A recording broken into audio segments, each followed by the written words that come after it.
lá, iniciamos o programa Diário de Missionário diretamente aqui de Cusco, Peru, né? E eu quero incentivar você a visitar o campo peruano, né? Ter sua experiência, porque não é somente só o desejo de ter missões. O desejo é muito importante, o estudo é muito importante, mas como eu sempre expliquei, a terceira fase, que é a fase do conhecimento, né, da visitação, para você ver, de repente ter a experiência do choque cultural, ver a cultura, as necessidades do campo e tudo mais. Então vamos a esse programa falando sobre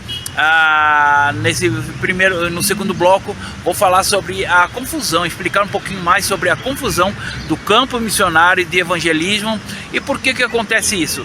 No terceiro bloco eu vou estar falando um pouquinho mais daqui de Cusco, mostrando algumas coisas, algumas culturas aqui, explicando um pouquinho mais do campo peruano. Que Deus abençoe, não sai daí, voltamos já já com o segundo bloco do programa Diário de Missionário, diretamente de Cusco, Peru.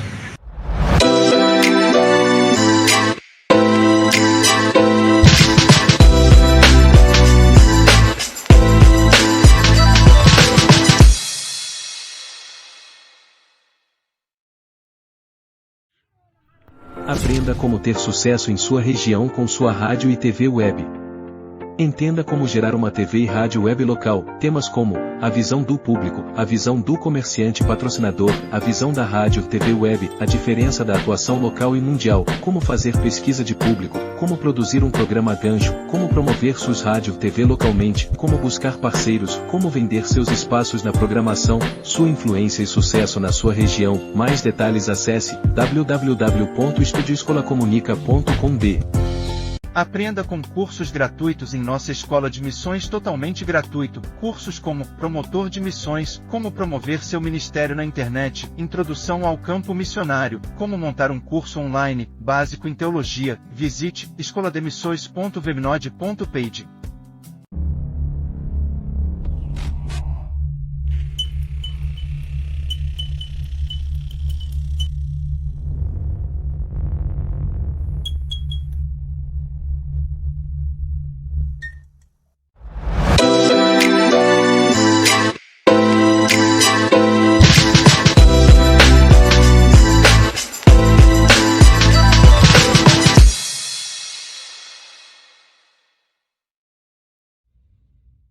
Retornamos e vamos continuar aqui. Eu quero nesse bloco falar um pouquinho sobre a realidade. Por que eu discuto tanto essa ideia de confusão de missões e evangelismo? Não é que, né, se você pegar o dicionário, missões é objetivo.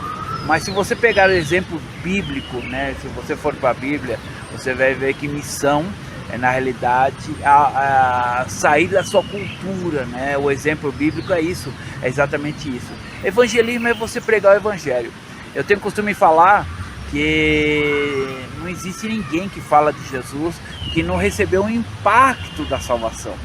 A gente vê muita gente, uma das coisas, né? Eu sempre vejo as coisas, eu tenho minhas dúvidas, pergunto para Deus, vou estudar a palavra de Deus e vejo que tem essa problemática, né?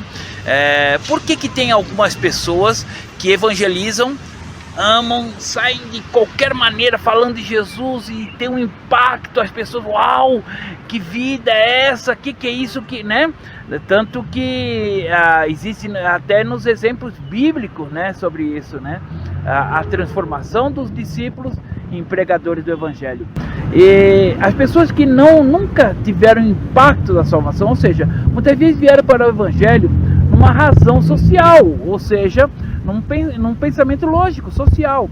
Isso é ruim? Não, de forma alguma. Mas as pessoas não tiveram impacto, ou seja, não tiveram impacto de uma libertação excomunal, sabe? Uma libertação, uma transformação, um encontro pessoalmente com Cristo. Porque somente quem tem esse encontro com Cristo, o amor de Cristo, ele envolve tal forma, tal ponto, que mexe com a gente e tira a gente do nosso prumo, nossa razão, e nós começamos a falar de Jesus. Por quê? o amor que até constrangeu o nosso coração, que transformou nosso coração, sai dos limites e começamos a falar a todos que nós estamos próximos, por amor ao próximo também. Falar, uau, se eu tive essa experiência de salvação, se eu conhecesse Jesus tão maravilhoso, por que eu não aviso para o meu amigo, para o meu colega, para o meu companheiro, para o meu vizinho, o colega de trabalho e tudo mais?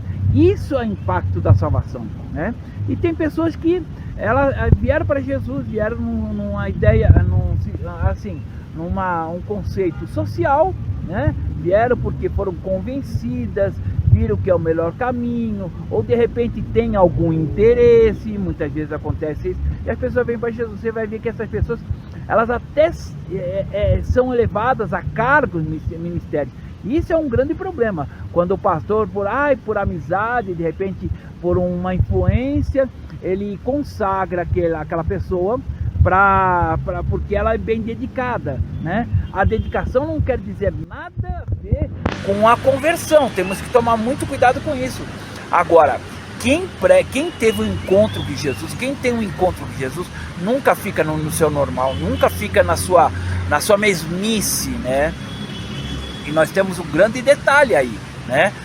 A pessoa sai do seu parâmetro. Ela começa a viver o evangelismo, não exatamente missões. Ela começa a viver o evangelismo, ou seja, ela começa a pregar todo mundo, fala, Jesus salva, Jesus te ama, Jesus pode te dar solução. Tudo para ele é Jesus, ou ela, né? É Jesus Cristo. E isso é o impacto da salvação. Não tem como você prender uma pessoa e impedir, tentar impossibilitar essa pessoa de falar acerca da salvação é praticamente inviável. Ou seja, a pessoa fala por uma imposição do coração, ela não vem uma imposição dos céus. Ela teve, né? Ela teve um encontro com Cristo, e esse encontro foi tão gostoso, tão estarrecedor, mexeu tanto com ela, que ela começa a falar para os amigos. Isso é evangelismo, né? Agora, quando a gente passa para o lado de missões, tá? Que eu tenho costume de falar, as pessoas têm muito costume de falar, eu sou missionário. As igrejas, eu lembro o caso que quando eu era jovem, eu vi esse negócio, inclusive na Assembleia de Deus, se eu não estou errado, nasceu na Assembleia de Deus, porque eu vejo isso, foi em 1985, as igrejas começaram a colocar as esposas do pastor como missionária, não podia colocar como pastora, então colocava como missionária, um cargo no mais, né? E eu comecei a achar estranho, mas missionária, peraí, é porque a esposa do pastor, claro que é importante, né?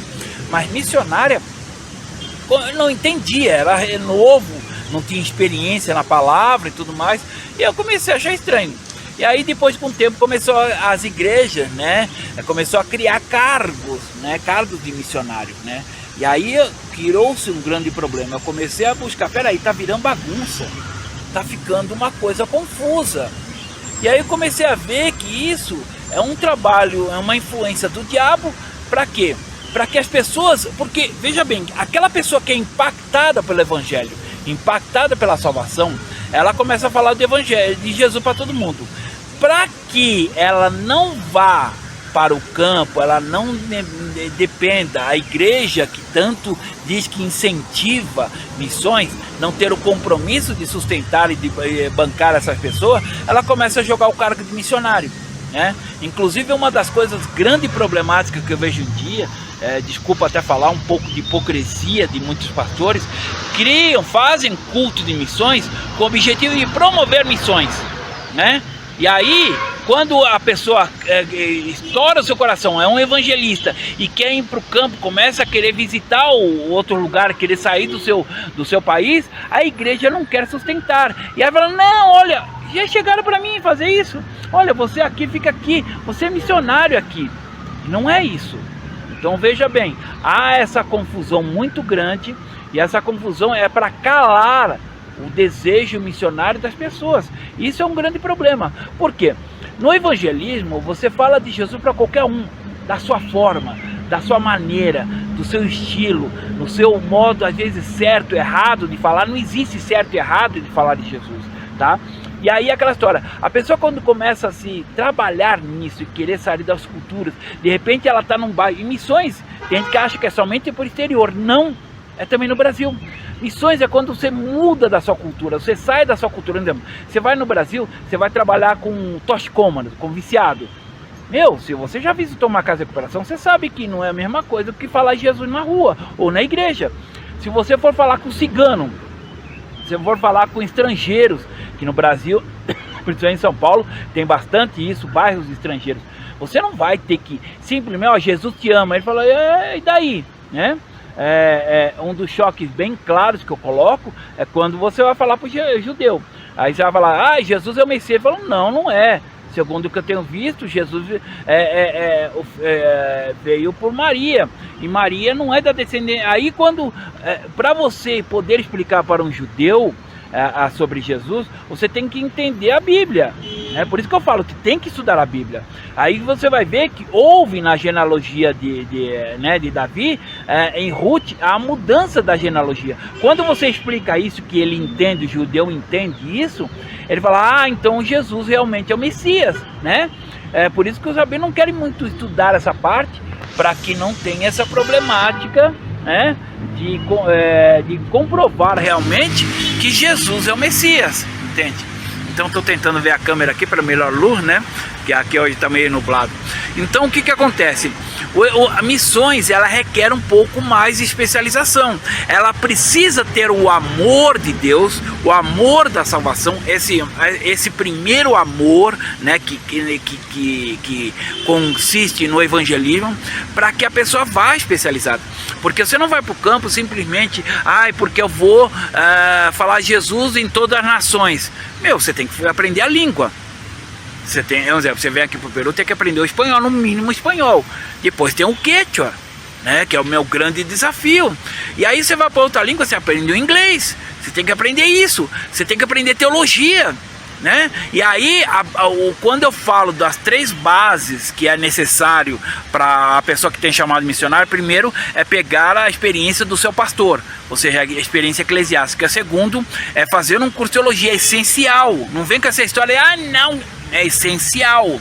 E terceiro, é a visita do campo missionário. Inclusive, eu estou fazendo essa série, o terceiro bloco, eu coloco para você conhecer o campo, a incentivar você a conhecer o meu campo missionário, entende? Então, é uma dificuldade muito grande. Existe uma confusão muito grande quanto a isso.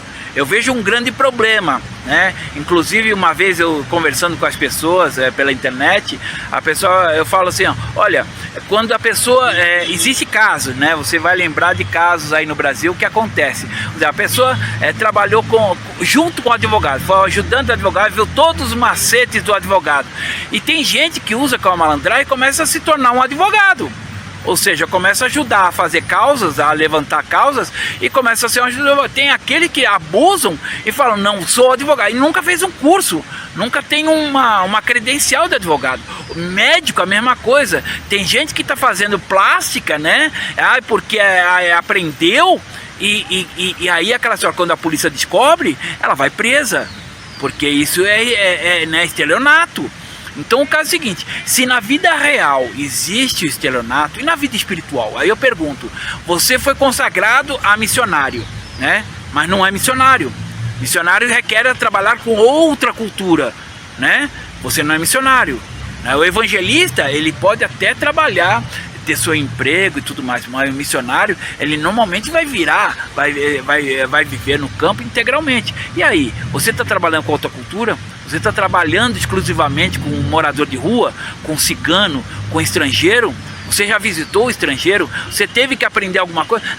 Não precisa só falar de Jesus. Não é. Tem gente que vem discutir comigo e falando, não, você está errado. Eu estou errado. Eu vivo isso há mais de 20 anos, tá? Então requer aprendizado, requer essas 3 bases muito importantes. A experiência do seu pastor, porque quando você estiver no campo, você vai dirigir alguma igreja, você vai formar um grupo e vai começar a dirigir igreja. E aí toda aquela experiência do pastor sobre a administração eclesiástica vai ser essencial. O segundo ponto é a teologia. Como é que você vai discipular se você não sabe a Bíblia, né?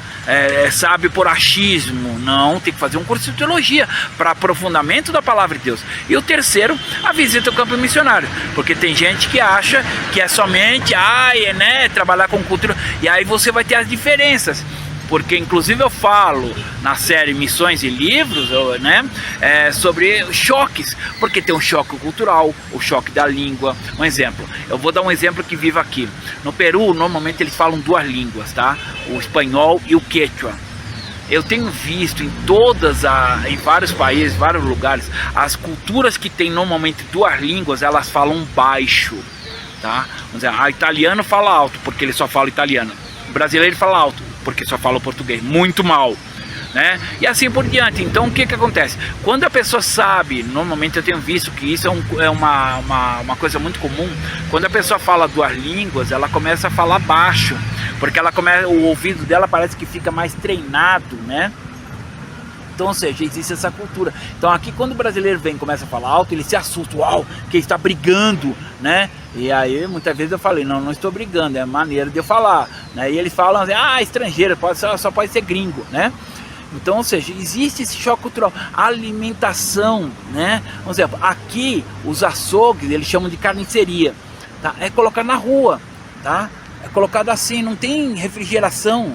Poucas lojas tem igual açougue, né? E são mais caros, mas o comércio popular, ele eu vou mostrar no próximo programa. Vou aqui em cima no centro que tem várias açougues a público aberto, para mostrar para vocês. E aí você tem, eu estou cheio, eu não como isso, não como aquilo. E aí, quando você for numa casa de uma família que ela está querendo ouvir do evangelho, e ela sempre, aqui na cultura peruana, ela sempre vai te chamar para comer. E ela te dá alguma comida, você diz, não gosto, não quero. Sabe o que vai acontecer? Vai fechar as portas. E aí aquela senhora você vai entender, porque as pessoas estão te excluindo. Eu já vi acontecer isso com um peruano aqui, entendeu? Uma vez o irmão estava lá em cima em Velele comigo, ele falou mal da comida, o pessoal começou a olhar para a cara dele feio, porque ele está falando que na região dele a comida é mais saborosa. Está errado isso. Então esses choques culturais é muito importante para que você tenha esse acesso, esse contato, esse choque cultural, para você adaptar. Tem muitas coisas que tem que mudar, entende? Tem muita coisa que nós temos que se adaptar. Um exemplo, aqui não se come feijão, eu amo feijão, e aqui não se come feijão.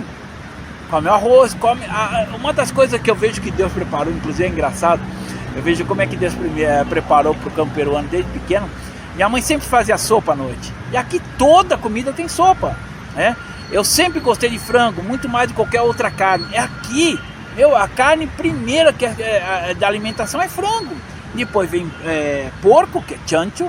E depois vem truta, ou seja, vem primeiro truta, segundo lugar truta, que é o peixe. E o terceiro lugar vem o chancho. Carne de boi aqui, ele é muito dura, porque aqui como é muita montanha, os bois são muito musculosos e a carne é muito dura, entendeu? Não tem os pastos como no Brasil, que deixa a carne mais macia, o tratamento. Então não existe essa cultura, existe a do frango, existe do cuy. Por exemplo, o cuy, quando eu tiro foto, dou até risada, o pessoal, parece rato. É uma carne saborosíssima, ele só come erva, entende? Não come outra coisa. É um alimento super nutritivo, não tem uma gordura nem nada. Entende? Então, esses choques culturais é muito importante para a formação do missionário. Entende? Eu mesmo tive que me adaptar. Hoje, eu amo a comida peruana. Eu como praticamente tudo. Só tem uma coisa que eu ainda não consegui comer, que para o nordestino é muito comum. Já para o paulista como eu, é muito difícil. Entendeu? Carne de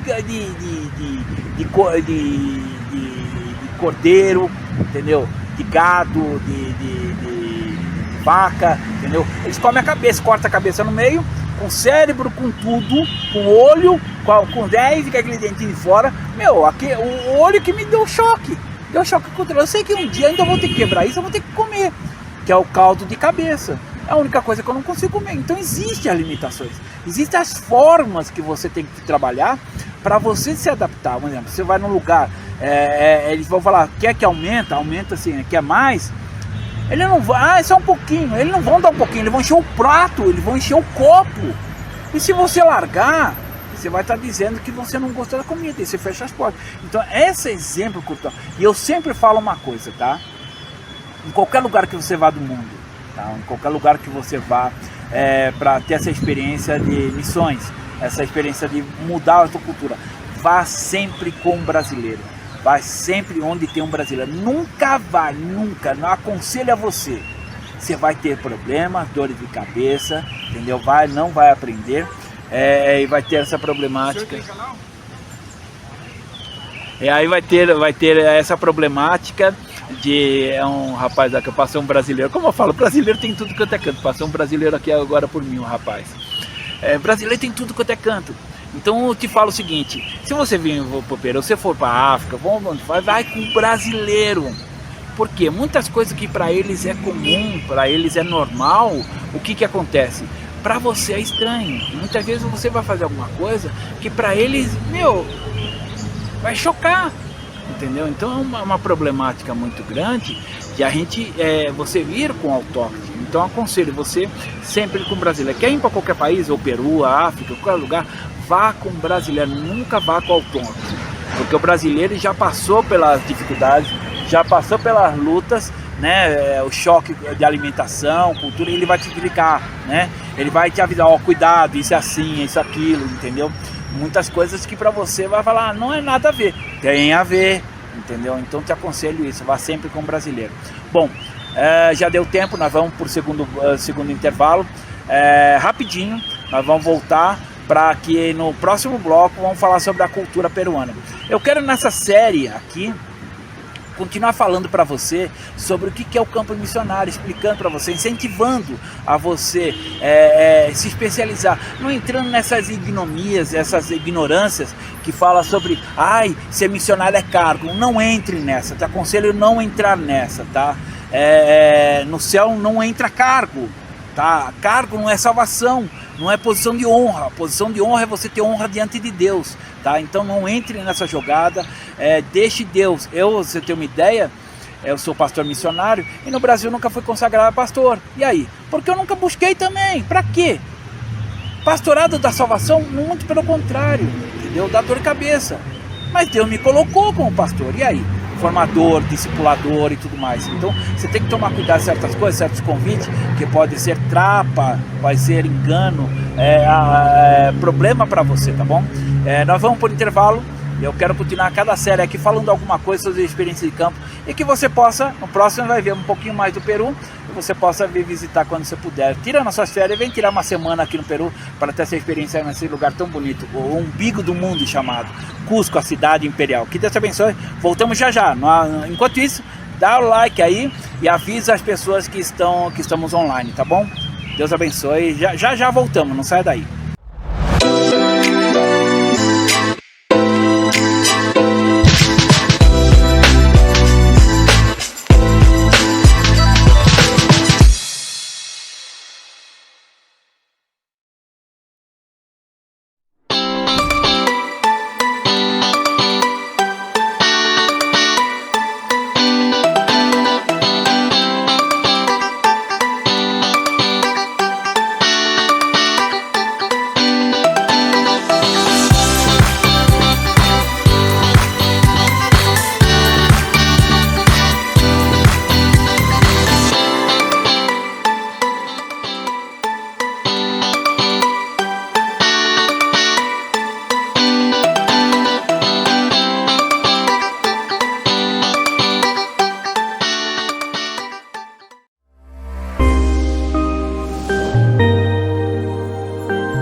Olá, paz do Senhor. O curso de diácono vem em primeiro lugar manter e organizar esse ministério tão importante na igreja evangélica. Baseado no livro Manual do Diácono, passo informações importantes para a manutenção desse ministério fundado no tempo apostólico, para pessoas que são chamadas por amor à obra de serviços na casa do Senhor. Dificilmente encontra-se curso sobre esse tema e muitos pastores estão perdendo foco na formação de obreiros para este ministério. Neste curso, com vídeos e apostila, apresentarei detalhes importantes para que normatize o trabalho diaconal na igreja evangélica, indicado para diáconos, pastores e dirigentes de igrejas. O diaconato bem trabalhado formará obreiros dignos de serem o braço direito da direção da igreja. Em cada vídeo tem um questionário ao final da aula, sendo dividido em 12 capítulos e uma apostila de 67 páginas com explicação como a natureza do diaconato, as qualificações do diaconato, as provações do diácono, os deveres eclesiásticos do diácono, o diácono como filantropo, como servir a Santa Ceia, como recolher ofertas, o diácono como porteiro, a ordenação do diácono, o diácono como evangelista, a ética diaconal e concluindo agora você é um diácono. Além dos vídeos explicativos da apostila, você terá total apoio para tirar dúvidas comigo como tutor. Ao final, terá o certificado de comprovação de conhecimento, mas muito mais que um certificado, você aprenderá detalhes de como atuar nesse ministério de forma coerente e bíblica. Aproveite agora e inicie as suas aulas. Nos vemos durante as aulas. Até mais. A paz do Senhor.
A gente chama de primeiro andar, né? Aqui em espanhol ele chama segundo piso.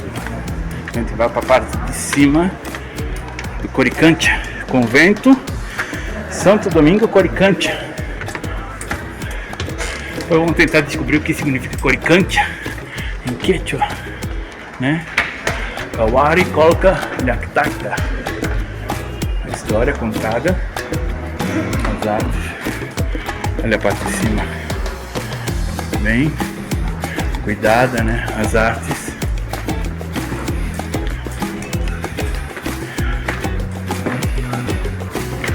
Toda. Vamos por aqui. Olha ali, ali é a parte onde se recupera as coisas, né? Aqui, essa parte foi feita de agora. Você vê que é metal, ou seja, não tinha passagem para lá. Certamente você passava por ali, né? Dava a volta e formava um U.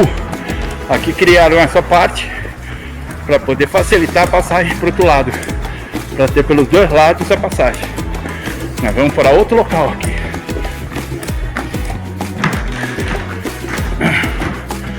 Aqui um outro espaço também de arte, arte mais moderna, né? Olha o teto, gente. Nós temos que parar para ver o teto. Olha o teto feito à mão, isto, né? A arte incaica, mostrando de uma forma muito especial. Vamos a outro ambiente, a ver que ambiente é esse. Está mostrando aqui uma estante incaica. Vou falar baixo. Eles têm uma TV contando a história, as cadeiras da época. Esse deve ser santo, algum anjo, não é algum santo. Não sei exatamente. Ah, aqui é a parte do... Olha, mostra de... Não? Um frei, instrumentista, né? A cripta. Está em gesso, não é verdadeiro, né? Olha só como mostra a cripta, como é que é formada, né? Já o triângulo de velas. Aqui nós temos o oratório, ou seja, essa é uma sala onde se dava estudo, né? Ou seja, se fazia reunião entre eles. Então cada um sentava, tem a foto de vários, três aqui, mostra um boneco, então como se fazia, né? Olha só, tem o leitor, outro leitor, e nós temos aqui, cada um lugar onde se reunia certamente para fazer estudo, né? Ter uma contrição, né? Ver uma imagem, os santos da Igreja Católica, a história, mostrando os três, né? Mostrando lendo a Bíblia. É aqui o púlpito onde certamente se ministrava o estudo, né? Vamos ver o que está escrito aqui. Átrio do século XVIII. Essa peça de madeira talhada, esculpida, está composta por rapina, pé e base, servindo para as leituras litúrgicas. Não, está falando, então seria tipo púlpito, né? Para poder ter o estudo, onde sentavam aqui e faziam os estudos, né? Quero mostrar uma coisa aqui de cima, dá para ver já a nave do templo, né? Olha só, esse templo ainda tem missa aqui também. Você vê toda a... Vou aproximar um pouquinho. Você vê o altar aqui, ó. A construção, tudo de pão de ouro, né? Já expliquei sobre o pão de ouro. Vocês me acompanhando, vocês vão aprender essas características, esses nomes que normalmente não se fala, né? Vamos ver aqui dentro.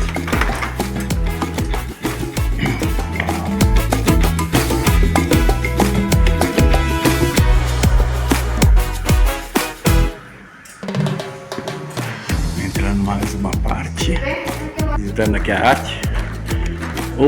Há um detalhe aqui interessante, que muitas vezes, né, existe uma ordem aqui, né? A gente vai descobrindo os caminhos de se fazer o trabalho, né? Eu estava até conversando com um peruano aqui, falando disso, né? Porque alguns lugares, como lá dentro, acabei de filmar, não pode filmar arte.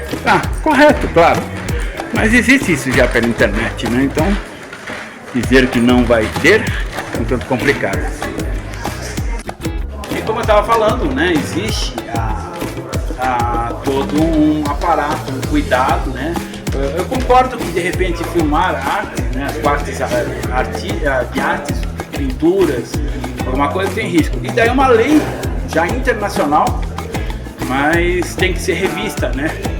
Poderia se autorizar para poder promover, porque como o nosso programa, ele promove o turismo aqui em Cusco, né? E eu já bati de frente aqui com certos lugares e descobri o caminho, né? Por exemplo, aqui no Coricancha, né? Para você entrar, um visitante, são cobrados 12 soles e um menor de idade 6 soles, né? Então, ou seja, eu com carnê, tenho um documento como peruano, ou seja, né? Eu sou um peruano estrangeiro, tenho carnê de estrangeiria. Por ter isso e ser meu documento aqui de Cusco, né, permite eu entrar. Estou descobrindo que eu posso entrar. Como visitante aqui eu não preciso pagar. Então é um passeio bastante interessante, onde tem guias, claro, os guias cobram, ficam lá na porta, né, nós filmamos na entrada e os guias cobram para poder fazer esse passeio, né, poder explicar os detalhes, são riquezas. Essa é uma parte importante. Como eu falei, ainda vou fazer um programa, ainda está registrado fazer um programa contando a verdadeira história, né, da entrada, das guerras, das histórias, um pouco que é bastante interessante para você conseguir entender tudo isso, né?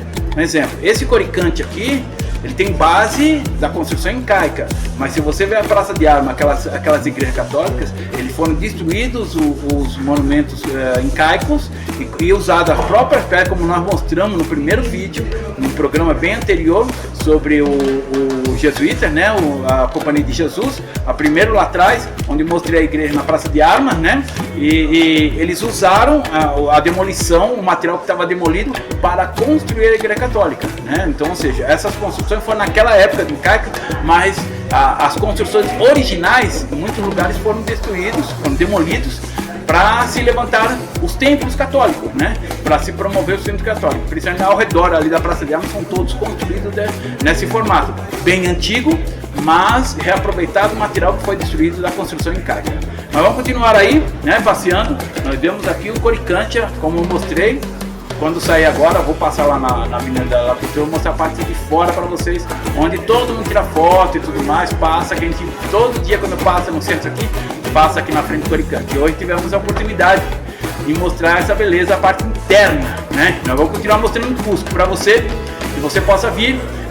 Lembrando que se você precisa de apoio, de guia turístico, precisa de hotel, indicar hotel e tudo mais, fala com a gente, que a gente vai indicar alguém de confiança. E tem muitas coisas que eu quero mostrar para vocês aqui, como tem gente que paga seguro internacional, não há necessidade. Aqui tem clínicas e atendimento muito bom e mais barato do que esses trabalhos. Então, com o tempo também vou mostrar esses segredos para você. Vamos continuar a viagem.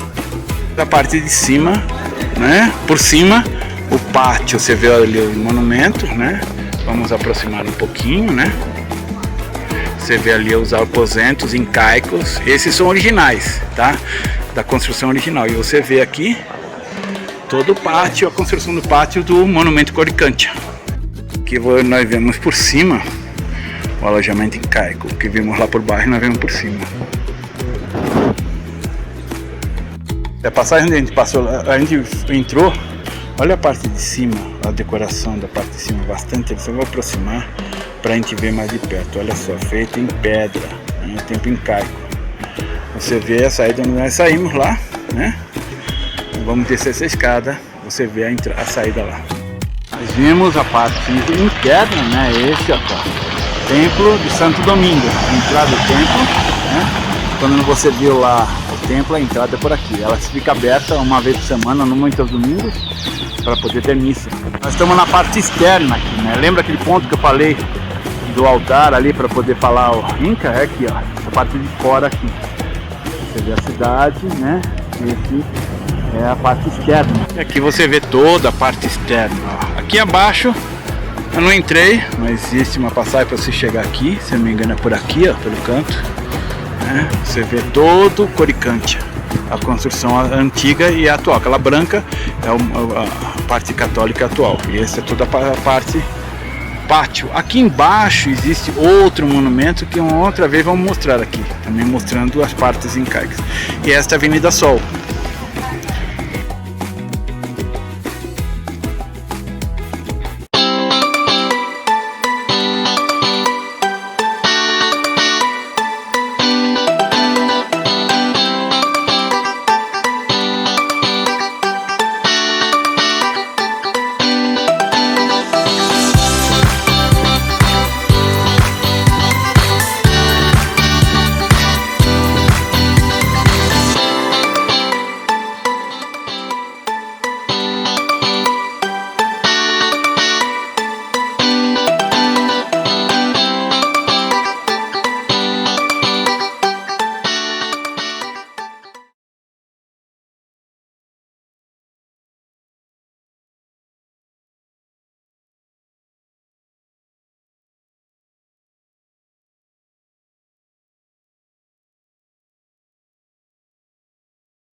Olá, paz do Senhor. O curso de diácono vem em primeiro lugar manter e organizar esse ministério tão importante na igreja evangélica.